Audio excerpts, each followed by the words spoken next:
Yes, what's up, people? Welcome back to another brand new Rugby Muscle podcast.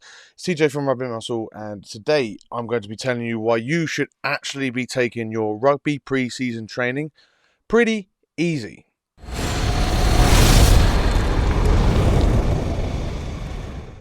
Alright guys, so I'm back in the closet, this time talking about a topic that is incredibly important for those heading into rugby preseason, as well as anyone just who is trying to get fitter for rugby. And I'll go over 5 reasons that you should be making your rugby preseason training actually easier.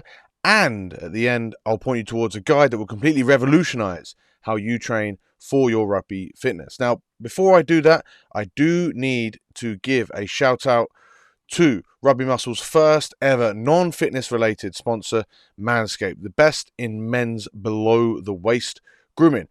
Manscaped offers precision engineered tools for your family jewels, and they've just launched in the UK. So if you're in the UK or the US or wherever, you can now use the right tool for the right job, as what we talk about in this video.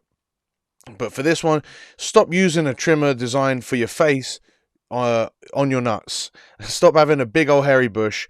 Keep downstairs all sorted by using the lawnmower that has been designed just for manscaping. Meaning it's got a 90-minute battery. It's got an LED light to guide you along the way. As you can see, the LED light really guides you along the way to give you an easy trim. And best of all for me, as you can probably see from the video, it's waterproof, which means you can use it in the shower, really helping and you shape your package. And I don't know, I never know what to say for this, but it is a fantastic tool that you should absolutely get, and you can get it for 20% off and free delivery by using the code Rugby Muscle, all one word. That's Rugby Muscle, all one word, at manscaped.com. Once again, that's 20% off with free delivery at manscaped.com, and use the code Rugby Muscle at checkout. You'll be helping out the show, and your balls will thank you. Now, the reason I've decided to make this video is because it's a mistake that pretty much every rugby player makes at some point. It's one that I've certainly made. It's one that I've continued to correct with the vast majority of rugby players within Rugby Muscle and the ones that I've worked with. And I get it, because you see, most people will watch a game of rugby or they'll play a game of rugby and they'll think, wow, that was, this is really intense. That's brutal. If I'm trying to prepare myself for this sport, like, the training that I'm going to have to do is probably going to have to be brutal as well. And whilst that's fairly easy to do, and I understand why, like I said, I actually did it, it actually could be costing you a lot in terms of your performance and, well, like, everything. So let's get into exactly why that is the case, starting with number 1. You can't train as often physically. If all your sessions are brutally hard, jumping on board the pain train, you will eventually break down. Pushing your body to the limit, running sprints or metabolic conditioning sessions might well look great and have you feeling accomplished after, thanks to like the endorphins and stuff that are released. But those sessions will come at the cost of a whole bunch of fatigue. And whilst fatigue is kind of inevitable if you're going to make progress, chasing it is a bit of a fool's errand. Fatigue is more of it's like a byproduct of the overload that you're trying to get from your training. It's not it's not what you're trying to produce. You're not trying to create fatigue. You're trying to create a stimulus. That stimulus will hopefully lead to you getting better, but it can also create fatigue. And the more fatigue you create, the more of a break you'll need to have between each sessions. So therefore you won't be able to train as often. And to give an example, you could have one athlete do a really all-out grind session, something like a balls out sprint session or a sprint interval session or a rowing machine session or even a metcon, and after this session you might have to wait 2 to 3 days before you can do a session like that again. So in total, you're probably throughout a week maybe going to get 3 sessions at most, probably going to be 2. If you took another athlete or even the same athlete and you gave them a moderate to light tempo session or aerobic circuit or something like, a 6 or a 7 out of 10 difficulty, they'll be able to make some good aerobic fitness gains. And because they have like very little fatigue, they'll be from this session, they could do it every day. They could even be fresh enough to like do some quality strength work or power work, other things that would benefit them as a player. More on that later. and they would be able to continue to improve. The first athlete doing this balls out session could like monster through and try to do more tough sessions, or try to do strength work on top of these tough sessions. But the reality is, like, if they push for long enough, they'll get injured. And getting injured in rugby is enough of an issue without hurting yourself in the gym. So I'd really try and avoid that. But luckily, more often than not, that isn't usually the case. More of an issue that happens to rugby players or to athletes that are pushing themselves constantly in the gym and try too hard is actually, rather than getting hurt, they run into the second point here. They end up they stop themselves from training as often mentally. So first point is you can't train as often physically. Now we're talking about you can't train as often mentally. Because if staying consistent is one of the biggest challenges presented to guys trying to get into shape for rugby, then the last thing that you want to be doing is putting each session on this huge pedestal. And I've been there. Like, again, yeah, I've experienced this myself. I've been in a position where you demand so much from yourself that you end up psyching yourself out after 2 days, or you just toss out your plan after a couple of weeks because you hate it so much.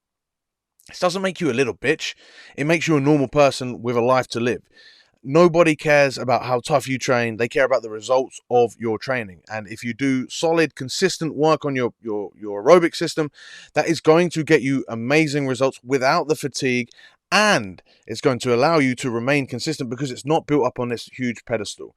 There's a reason that Alex Viada called it a free lunch.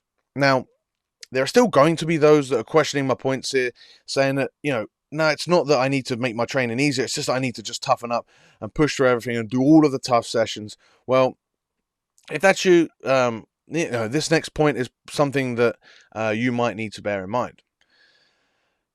You get so much work done, but it's of such poor quality that it doesn't actually make you better. So for those that need reminding, fatigue is a thing, and it makes you worse. In fact, Vince Lombardi, legendary NFL coach, once said, fatigue makes cowards of us all. Take the two athletes from the example above. I've already said earlier that outright that the athlete training his ass off couldn't keep training because he just wouldn't be able to handle those sessions. But really, you could even question the nature of the sessions themselves, especially if they pushed through and they did as many hard sessions as they could. If they were doing sprint intervals, how would those sprints from the fatigued person compare to someone doing it in a much less fatigued manner that was just focusing on their sprints? If they were doing metcons, how would their power cleans compare to a power clean of that someone just training to get more powerful or get more explosive by using their power clean? Same thing could be said for jumps or even burpees, right? How well are you moving? How good is your movement quality if you're doing everything in a fatigued state?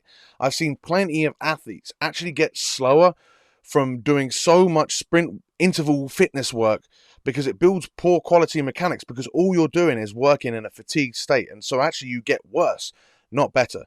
Session quality matters. And we can give a real easy example here. You could take you could take someone doing actual work, like any work, school work, anything. And if we take schoolwork, if your dissertation, if you're doing your dissertation, is it going to have more quality if it's been smartly planned over 6 months and sequentially worked through in a really calm-natured manner because it's been so well planned out and so that you're fresh for each session? Or are you going to do more quality work if you've just crammed everything into 2 sleepless nights? Kind of obvious, right? These lower intensity sessions are the ones that will allow you to improve your skills, whether that's done using tempos or technical position specific work. You don't want to be fatigued when you're doing this high quality stuff. Like I said, you wouldn't be doing high quality work on your dissertation if it's your 3rd consecutive sleepless night. And when you watch the pros, you could be fooled with this because you could think, oh, well, they train really intense, they do some really amazing hard sessions. But those sessions, they make great videos and highlights, but there's a reason that that's the stuff that you see, because their other stuff, which is going to take up the vast majority of their training, is going to be fairly boring, fairly constant, fairly simple, low intensity work building their skills that takes up, again, the majority of their training week. So when they do their intense sessions, they've earned the right. They've not just from the skill work and the great work that they've done there, but because they've got a well-fueled, well-conditioned aerobic system. And if you haven't trained that, then what you'll find is your intense work hits a plateau really, really quickly. So even if you push through, like I said, it probably won't happen because of what I've already said. But even if you still push through and you do poor quality work and you keep going, you're still going to hit a ceiling pretty fast. That doesn't happen with the aerobic system or low intensity intervals, which is kind of leads me perfectly into the next point, which is you've got so much to be gained from working your aerobic system. I say this is kind of like, I say this kind of because, not just because like when you work lower intensities, there's so much room for improvement. You're trying to move really perfectly whilst controlling your heart rate, or you're trying to get work done whilst controlling your heart rate. And whilst it takes some getting used to, once you do get it, you will be able to really see the benefits. You'll be able to utilize oxygen much more efficiently and work on your skills, and everything will start to level up. And you'll see this like in all forms of endurance feats or training. Regular people in all kinds of shapes will run marathons. Everyone can run a marathon. If all they have to do is a certain amount of training. Not everyone is going to be able to bench press 100 kilos, no matter if they train their asses off for 10 years. Some people just aren't built to do that. Whereas anyone can actually run a marathon with enough training. And, as a species, that speaks to us as humans, because we're much more adept as endurance athletes than we are speed. When you've got speed athleticism, you've got Usain Bolt, who can be who can be beat by a regular house cat, or strength, where, if you look at any other apes or whatever, we are terrible in terms of in the animal kingdom for our strength or for our speed. We are very much thinkers and endurance athletes. So tap into that if you want to improve your aerobic system. But more importantly, not only have you got a real high ceiling that you can continually improve your aerobic system, but you will experience a huge improvement in all natures of your training and in so many other areas because of that aerobic system improvement. If you're more aerobically fit, you'll be able to get more work done in any session, before getting gassed.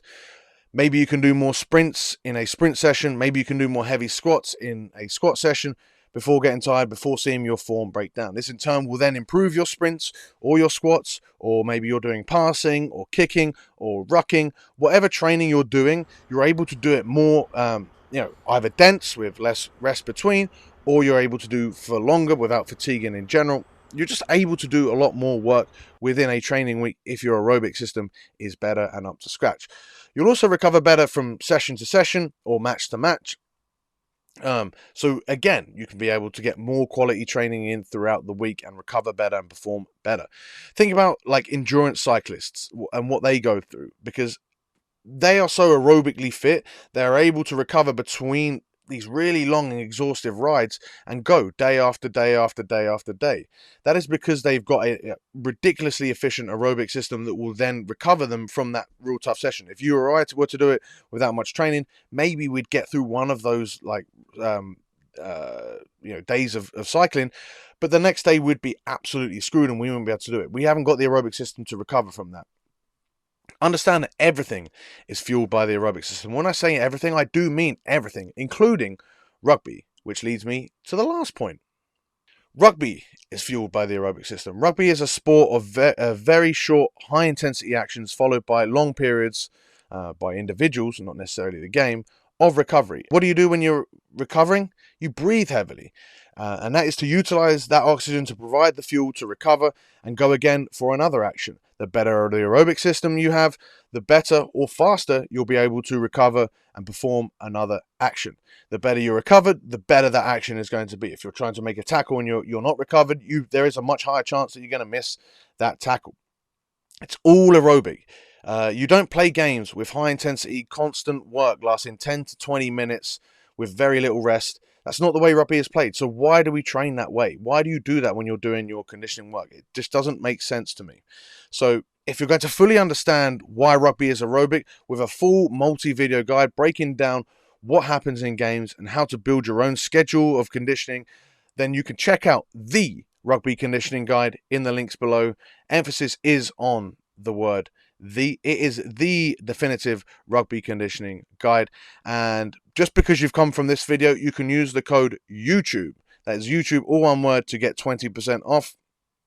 And with that guide, you'll get a 5-part video guide along with a full PDF walking you through why we train this way, how to do it all yourself, as well as a full list of 50 different sessions, all completely laid out for you to use, so there's no question. There's also a free preview type version if you're not really sure that you want to check out, that gives you the sessions but none of the guide, and that is completely free, also in the description below. But really, if you want to get, if you really want to make the best boost in your rugby conditioning and understand it all, I would get the full thing at a bargain price, using the code YouTube in the description. But you don't have to use the code YouTube in the description.